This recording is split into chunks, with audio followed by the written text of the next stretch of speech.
Bonjour, je suis Anne-Laure Hagen-Müller, je dirige la compagnie L'Indocile. Je suis comédienne et metteur en scène. La compagnie L'Indocile est composée d'artistes, de musiciens, d'acteurs, de techniciens. Et depuis le départ, la compagnie produit des spectacles qui à la fois sont destinés à jouer évidemment dans les salles de spectacle, ce qu'on appelle nous les grandes formes, mais aussi propose des petits formats, les petits formats étant des spectacles autonomes techniquement et qui peuvent jouer donc n'importe où, à la rencontre de publics qui n'ont pas forcément l'habitude de pousser la porte d'un théâtre. Voilà, on a depuis quelques années un volet jeune public assez fort, marqué dans la compagnie, parce qu'on croit que on est convaincu que les enfants et le public jeune, c'est aussi les graines de demain.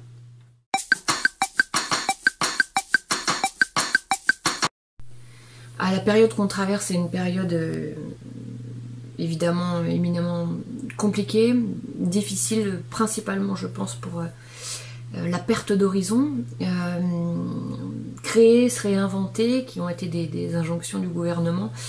C'est ce qu'on fait, on n'a pas attendu qu'on nous le dise pour le faire. C'est ce qu'on fait depuis toujours, et puis je vois pas moi comment on peut créer et faire ce métier sans être dans une perpétuelle réinvention. Donc on a agi, on a essayé de faire des choses pendant le premier confinement, on s'est activé beaucoup après pour que naissent et vivent des projets. Il se trouve là on traverse une période difficile comme beaucoup de nos collègues parce que par exemple pour novembre-décembre, nous c'est 31 dates annulées ou déplacées et puis une création qui est mise au placard. Voilà, donc c'est toujours difficile moralement de vivre ça. Et puis je pense qu'on le vivrait mieux si on avait des prises solides, si on avait un horizon défini.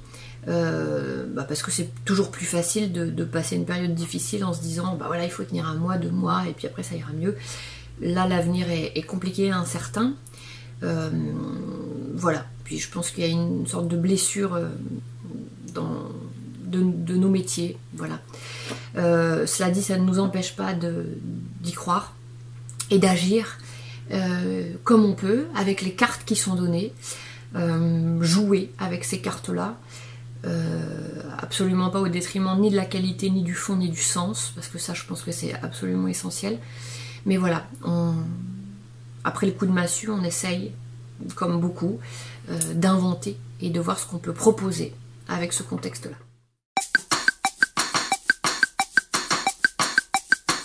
Alors dans le cadre de cette résidence au Brassin, on va travailler sur un projet qui devrait naître en 2022. Et qui s'appelle Battre le ciel. C'est une résidence très particulière pour nous parce qu'elle n'était pas prévue si tôt. Mais comme je le disais, avec les cartes qui nous sont données, on a décidé nous aussi de bouger nos plannings. D'abord contraints, parce qu'on n'a pas eu le choix de ne pas pouvoir jouer les créations qui étaient prévues. Mais aussi parce que ça a un véritable intérêt artistique.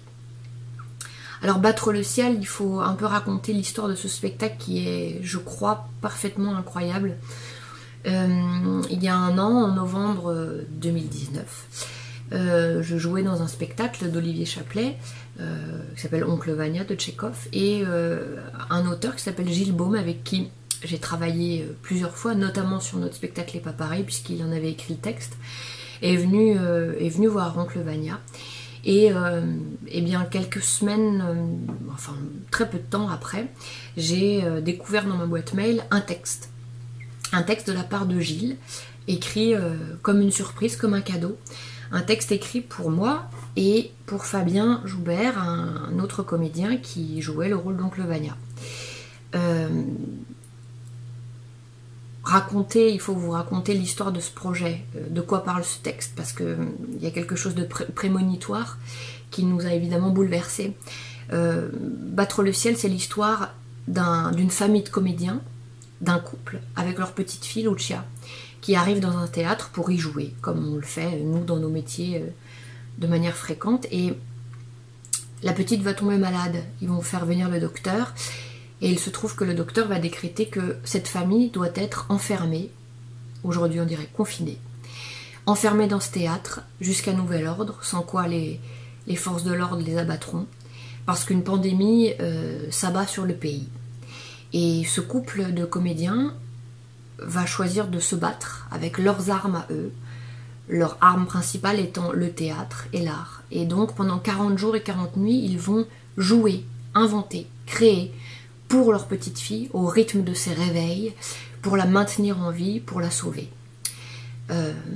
Gilles nous a offert ce texte et même pas 2 mois après, quelques semaines après, il se trouve qu'on vivait notre premier confinement. C'est donc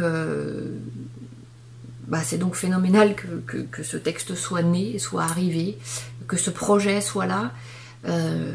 Il est arrivé de manière absolument prémonitoire, mais nous, aujourd'hui, on a absolument envie de porter ce texte, parce que ce texte, c'est une ode à la vie, une ode à l'amour, et une ode à l'art, à la culture et au théâtre. Voilà, je crois qu'on a besoin et qu'on n'a pas fini d'en avoir besoin.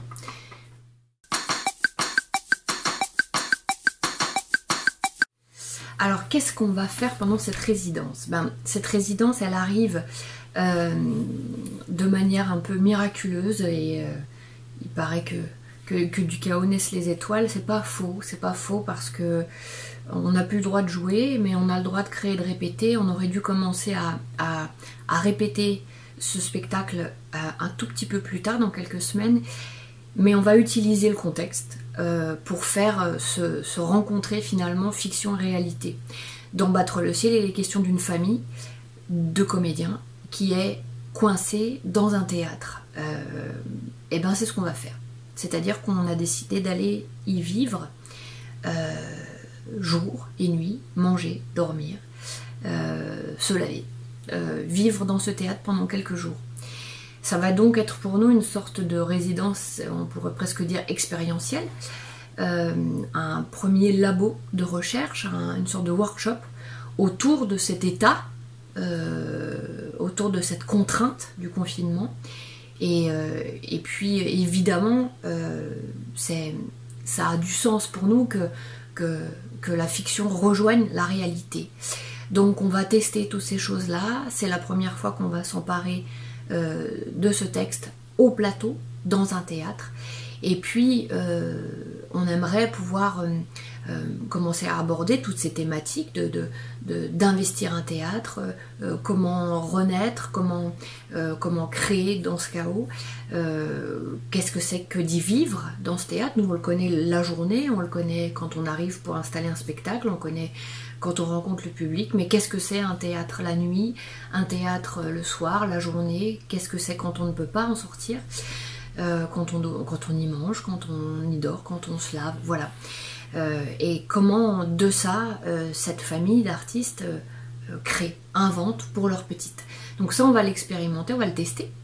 Et puis on va essayer de tenir un journal vidéo. Ce sont les personnages qui tiendront ce journal au jour le jour.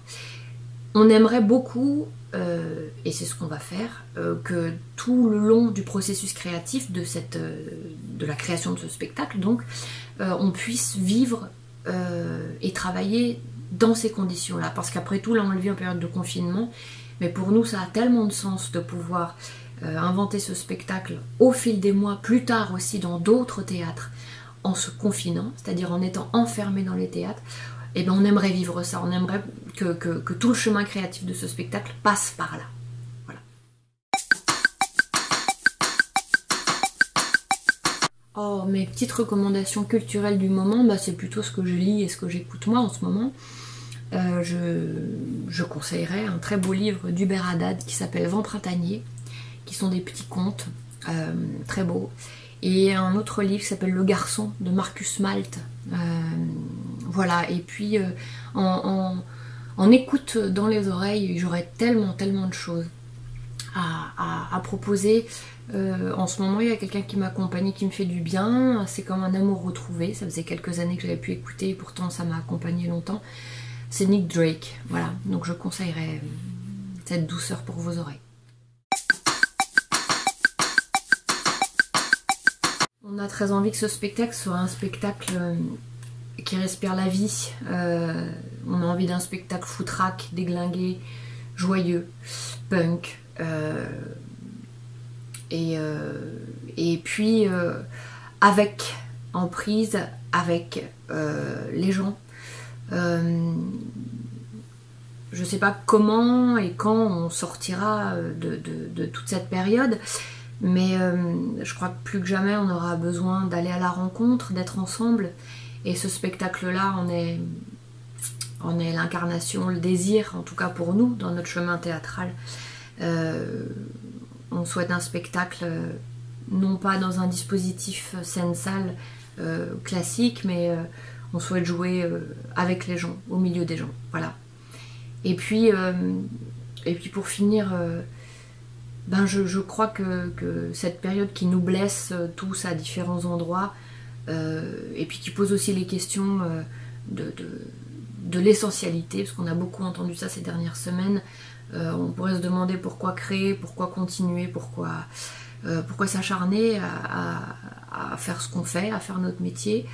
Moi je sais que je m'accroche très fort à cette phrase qui me fait du bien, et c'est celle-là qui m'aide en ce moment, du grand Cantor qui répondait au président polonais, le président polonais lui demandant mais à quoi ça sert votre théâtre, et Cantor de lui répondre à rien monsieur, c'est comme l'amour.